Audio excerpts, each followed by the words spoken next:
Hello বন্ধুরা, আর একটা recipe নিয়ে এলাম রান্নার। আজ পালং শাকের মুড়ো দিয়ে চিংড়ি মাছ দিয়ে ঘন্ট হবে। তাই চিংড়ি মাছ ভেজে রেখেছি, ভাজা হয়ে গেছে চিংড়ি মাছটা। এবার ফোড়নে শুকনো লঙ্কা তেজপাতা দিয়েছি। এবার দেবো একটু পাঁচ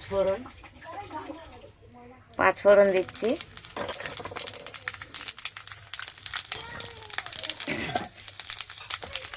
পাঁচফোড়ন দিয়েছি। এবার দেবো পেঁয়াজ, কুচিয়ে রেখেছি, কুচানো পেঁয়াজটা দিয়ে দেব।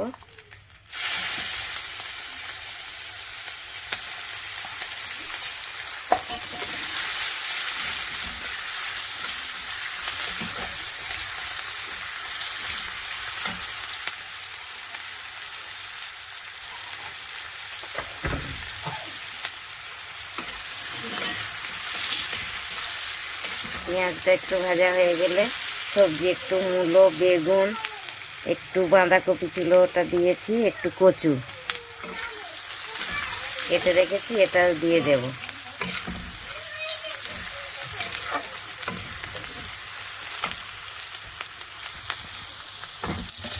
সবজিটার সাথে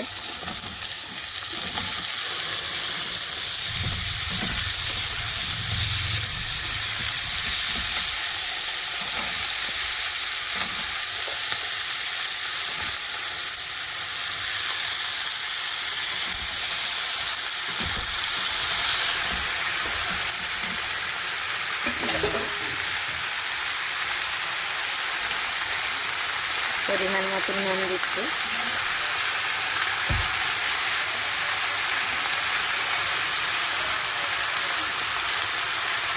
হলুদ, ধনের গুঁড়ো, জিরের গুঁড়ো, লঙ্কা।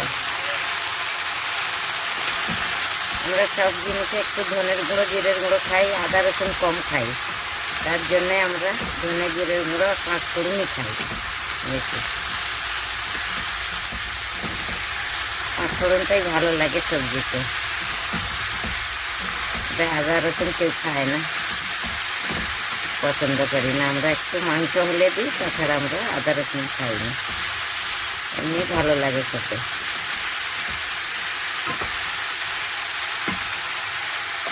এবার ঢেকে দেবো।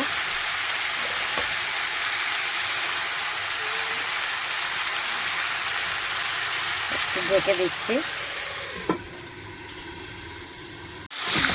সবজিগুলো একটু ভাজা ভাজা হয়ে গেছে। আর পালং শাকের এই গোড়াগুলো কেটে রেখেছি, এটাই দিয়ে দিচ্ছি। গোড়াগুলো ভালো খেতে লাগে, মুড়ো মুড়ো গোড়া, মোটা মোটা একটু, তাই সুন্দর লাগবে খেতে। চিংড়ি মাছ দিয়ে হবে তো ভালোই লাগে।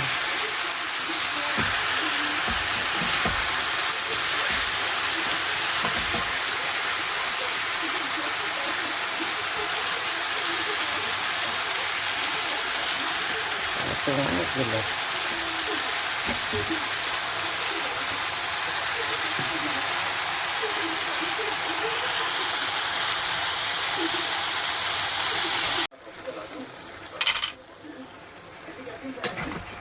সবজিটা সিদ্ধ হয়ে গেছে, আদা সিদ্ধ হয়েছে, একটু হবে।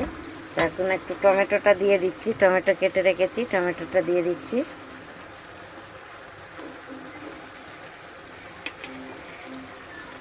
আমরা সব জিনিসেই টমেটোই খাই, সব সবজিতে। আপনারাও ভাবছেন যে সব জিনিসে টমেটো, সব সবজি, আমরা সব সবজিই টমেটোই খাই।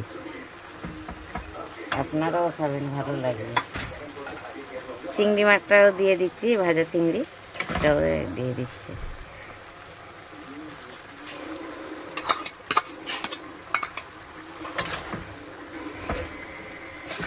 এবার ঢেকে দেব। একটু হবে, সিদ্ধ হবে, এখন বাকি আছে সিদ্ধ।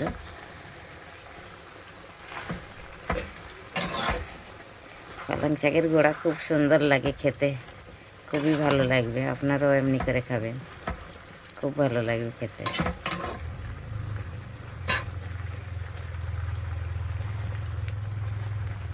একটু ঢেকে দিচ্ছি।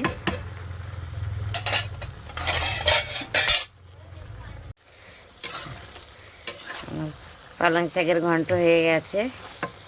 চিংড়ি মাছ দিয়ে, কচু, আলু, মূলো দিয়ে, সব রকম দিয়ে আমাদের ঘন্ট হয়েছে, পালং শাকের ঘন্ট। আপনারাও এমনি করে বানিয়ে খাবেন, খুবই ভালো লাগবে খেতে। ঠান্ডার সময় সব জিনিস ভালো লাগে এই সবজি। চিংড়ি মাছ দিয়ে আরও ভালোই লাগবে খেতে। সবাই আপনারাও এমনি করে খাবেন। ভালো লাগলে কমেন্ট, শেয়ার জরুর করবেন। কিছু ভুল হলে কমেন্ট করে জানাবেন। থ্যাংক ইউ, ধন্যবাদ। আপনাদের আবার নতুন ভিডিও নিয়ে আসবো, আবার রান্নার রেসিপি নিয়ে আসবো। আপনারা দেখতে থাকেন, সবাই নতুন নতুন রান্না নিয়ে আসবো।